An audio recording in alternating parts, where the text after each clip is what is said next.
Okay, so you've decided to buy a protein powder to help you hit your daily protein needs. The question is, which is best, animal-based or plant-based? Okay guys, hi and welcome back. And coming up in today's video, we'll be looking at, are plant-based protein powders as good as animal-based protein powders? And therefore, are they worth your money? All coming up in today's video. Problem is, which one should you buy? Is plant as good as animal? Is animal safe to consume? It can be very confusing. Okay, now before we get into which protein is better, animal or plant-based, I just want to ask you my quick question of the day. And today's question is, which protein powder are you currently using? Go ahead and drop a comment in the message section. Let me know which protein powder you're using. Give some people some ideas of who's using whey protein, who's using plant-based proteins, which different types. Let's get some discussion going. So now we have our two kind of main options. We have the animal-based option, which is going to be, for the sake of this one, let's go with the whey protein isolate as our animal-based option. And for the plant-based option, we'll go with a vegan blend. So multiple different sources of protein coming from plant-based sources. Okay, so putting aside any kind of ethical considerations and sustainability kind of issues that might come with animal-based proteins, and just purely looking at it on which one is the best for muscle building, which one is best for muscle building? Of course, in years gone by, as I mentioned earlier, the vegan options or the plant-based options often fell short because of the lack of whole protein in their serving. So lack of all the intact amino acids, and as reference to the pea protein with the lack of the low amount of lysine. But the good news is that we know, and if you look at this bit of research from Luc Van Loon's lab in 2021. Okay, as you can see from the screen here, Luc Van Loon, 2021, kind of assessed plant-based protein sources versus animal-based protein sources. Now, when amino acid profiles are matched, so equal amounts of the essential amino acids and the branched-chain amino acids, that both the animal protein and the plant-based protein sources are just as effective as each other at building muscle. Now, again, you'll know from previous videos that you absolutely have to be doing the resistance training and the exercise to get the development in strength and muscle mass. So adding in protein powders without actually doing any training is largely a waste of time in terms of building muscle. But if you're not exercising and necessarily trying to gain any muscle or strength, you just want to maintain the muscle mass you have. Again, these can be added into the diet just to help you hit the basic requirements to help you retain your muscle mass. And then again, if you are training and you are trying to gain strength and muscle mass, then as well as the training, the 1.6 grams per kilogram of body weight of protein per day is going to be kind of an optimal amount of protein to get in, providing you're in energy balance. And the good news from the research is that whether it comes from plant-based sources or animal-based sources, as long as the amino acid profiles are matched from the plant-based to the animal, you're going to get largely the same effect in muscle building. So fantastic.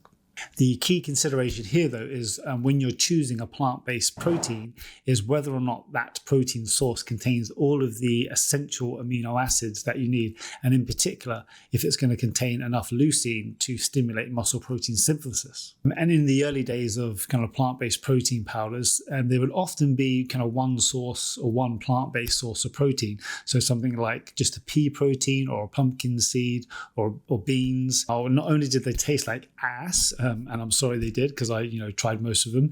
But the main drawback of these early ones were that they just didn't contain enough of the essential amino acids to be complete proteins. So when you were ingesting them, or if you were using them, you weren't really getting optimal amounts of essential amino acids, and in particular leucine. But nowadays things have improved. Not only the taste, thankfully, has improved, but also supplement companies now have kind of recognized that having vegan protein blends, so mixing in a number of different plant-based protein sources together to make sure we get complete protein per serving, so all of the essential branched chain amino acids.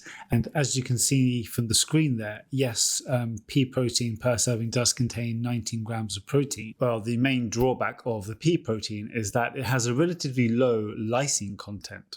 which means if you were just to supplement with pea protein, you're likely not going to be optimizing muscle growth and development. The option here is to consume or to go for an option that has a plant-based blend, so a number of different plant-based options to therefore cover any missing amino acids that you might get from one individual plant-based option.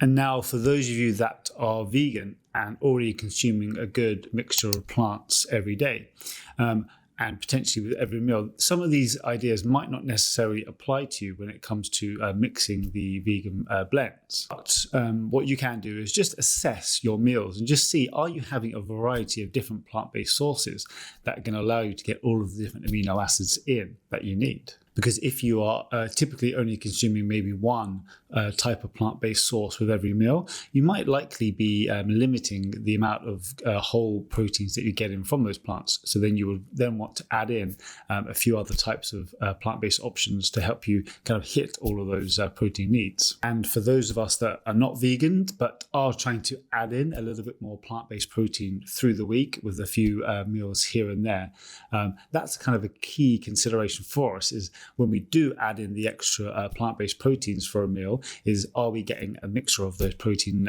blends?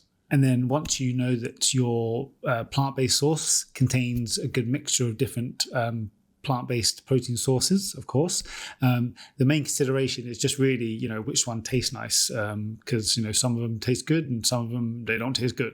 And that's largely the key take home from this video, is that, again, thinking about how much meat is consumed, the ethical considerations and the kind of sustainability considerations, adding in some plant-based protein along with the animal-based protein, even if you're not a vegan, is probably something most of us should think about doing and trying to incorporate on a weekly, daily basis. Okay guys, so there you have it. So to answer the question, which is best, animal or plant-based protein powders? Well, as long as the amino acid profiles are matched, both are perfectly great options. It's just that with the animal-based proteins, you probably don't have to worry about whether or not they contain all of the essential amino acids. They likely just do, because animal-based proteins usually do. On the plant-based side, your consideration is whether or not you're getting all of the essential amino acids. So you're just going to have to be a little bit more savvy about when you're buying your protein powder and making sure that you get a nice blend of different proteins in there to make sure you hit all of those or get all of those good effects, especially when you've been training hard. Okay, so to end this video, if you're getting any value out of these videos, then go ahead, drop me a message in the comment section. Let me know if you're implementing any of the ideas and concepts that we're kind of discussing in some of these videos. Let me know your nutrition journey, and if you have any specific questions about your own needs, then go ahead, drop me a message, and I'll be happy to try and answer some of those for you. But from me, for now, that's all, and I'll see you next video.